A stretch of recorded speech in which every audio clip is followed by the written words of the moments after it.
Hey, it's your buddy Peace and Harmony with you here today. We're focusing in on a very important topic, and that is covert narcissist invalidation and keeping you stuck. And I want to give a quick shout out to those of you who have complimented me on my makeup. And I just wanted to let you know they'd asked what makeup do I use. The lip stuff is called Rimmel Kiss Off, and it's just like a beigey neutral color.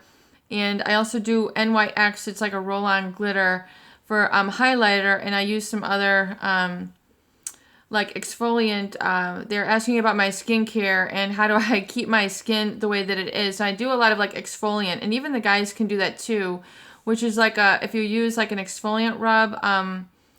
I think it's called a scrub, but it's just like it helps to relieve the dead skin cells, and you can even use like a loofah all over the body, and it tends to stimulate the blood flow, and it also removes it helps you exfoliate like the dead skin. So I appreciate your compliments and your comments that I received. So I just want to give a quick shout out to that, and I want to focus in on right now on what is called covert narcissist invalidation and keeping you stuck. One important feature, really, of relationships is that there's a sense of mutuality or mutual respect. It is the law of exchange. Basically, and that is really one of the 7 Hermetic principles. It's based in early Egypt. And, but there's a lot of very profound philosophies that incorporate not only philosophy, but psychology and modern day psychology. And that is particularly the topic of validation. And when you are in a relationship with a covert narcissist relationship, we have something called invalidation or negative validation. And invalidation means someone is not reflecting back or mirroring back your true self, your true authentic needs. They are not taking into account your communication, your expression, your being, your presence. And these are very kind of elusive topics, but I think we want to make it very concrete so that you can understand it. When you engage in validation, it is eye contact. It is saying, how are you today? It is inquiring open-ended questions so that someone has a chance to express themselves and come from what we call a real center. And really true expression. So a true state of being versus a false state of being. So it's a connection with what we call someone's private self, their internal self, or what we call your inner life. And this is also known as the spirit.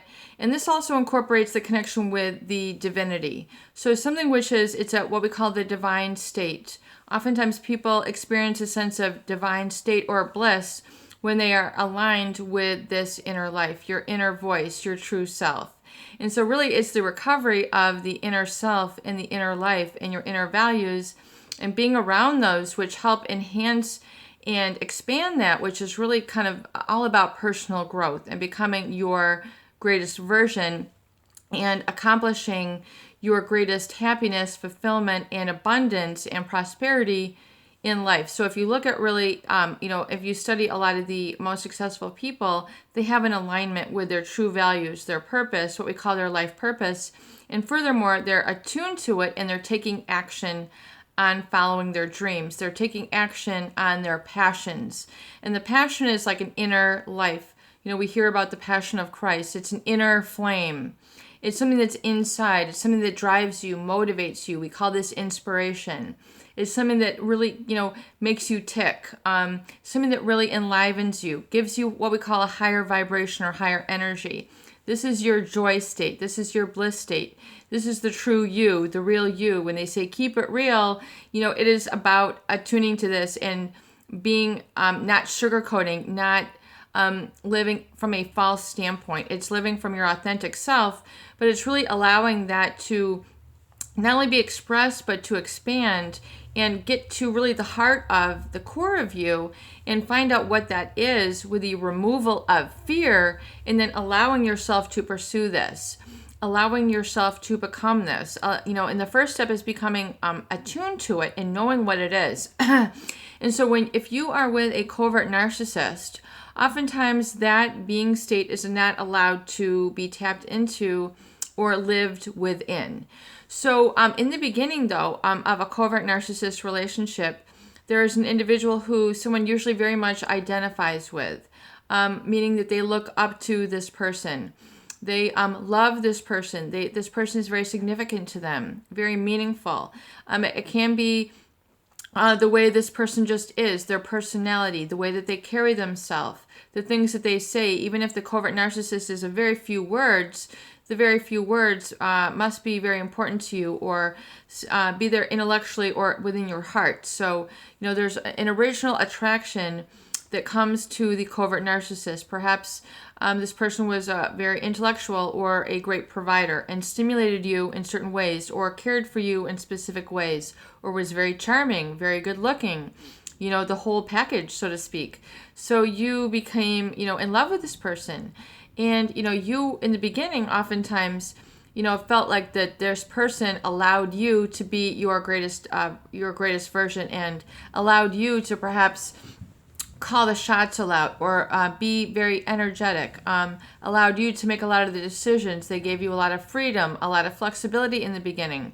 So you did a lot of the cooking, the cleaning, the raising the family, you oftentimes were, by default, which means because this person didn't have the accountability or responsibility or did not want it, you then fell into the space where you were then responsible and accountable for specific duties within the relationship or the family.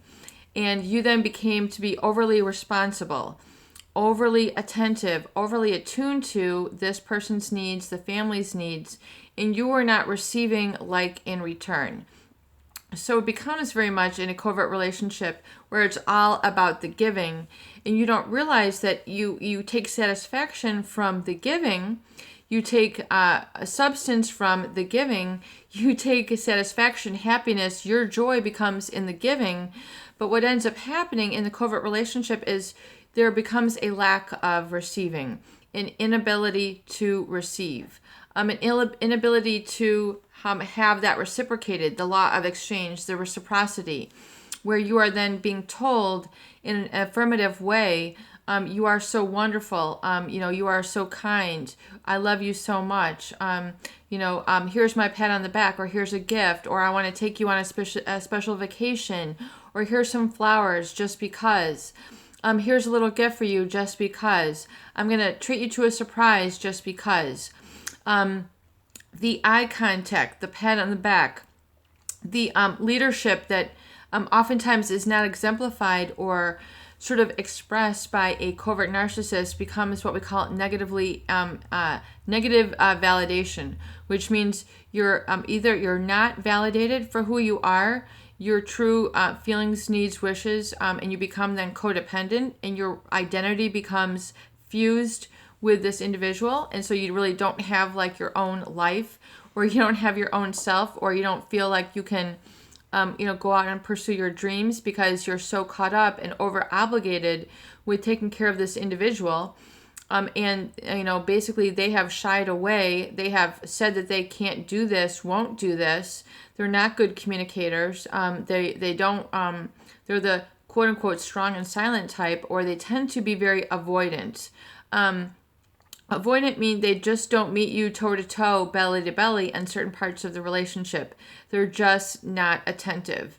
They are just not available. They are gone. They are gone physically, emotionally, mentally, psychologically. They are not approachable. They could be present, but they are oftentimes not open for discussion. They might be almost reclusive, retiring, or really find themselves in areas where you can't get a hold of them. They might spend a lot of time in the garage, the attic, the crawl space, the basement, the man cave, the woman cave. If it's a woman, they might spend a lot of time out and about, constantly unavailable.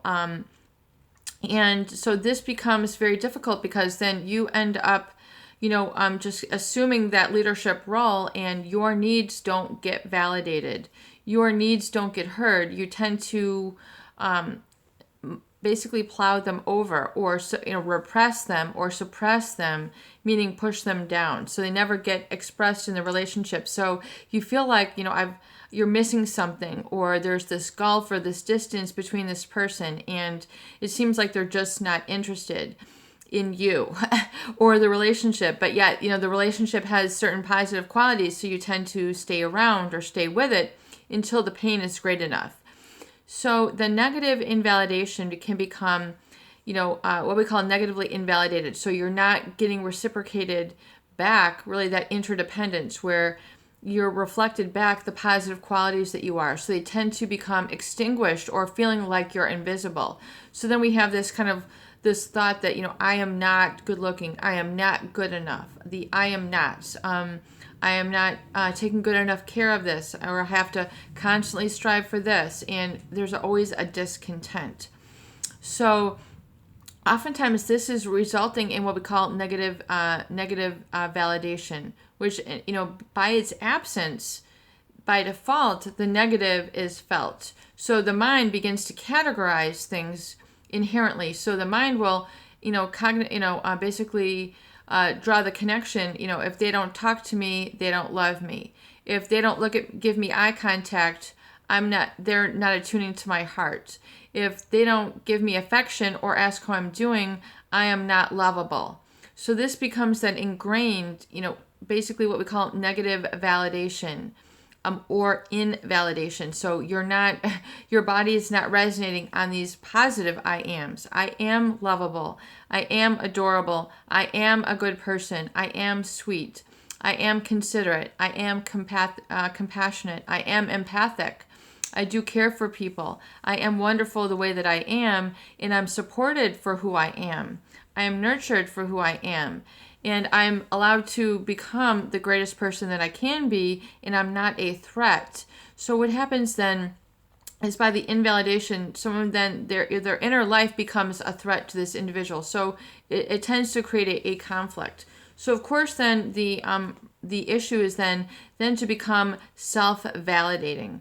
Hence the necessity of really learning to validate yourself, and really emphasize the I am, and knowing who you are. Like Plato says, know thyself.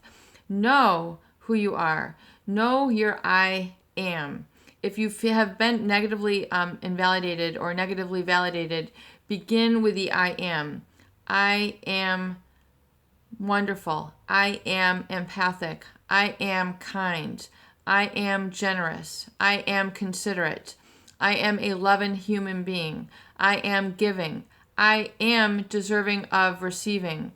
I am lovable.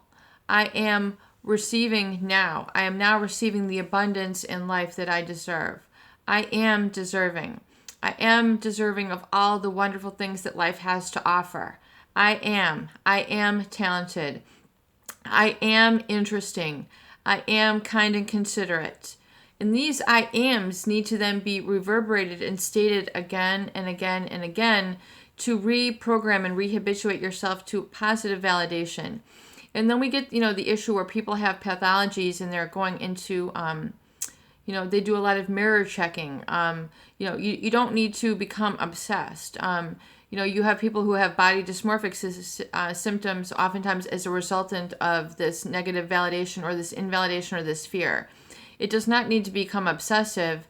It needs to be a sort of inner knowing and an inner confidence and inner trust and inner belief, which you need to reciprocate and have reciprocated to you. And furthermore, surround yourself with people who are able to positively validate you for the wonderful person that you are. And you'll begin to have that inner life reignited, and it will continue to burn like a little flame throughout your day and throughout your days.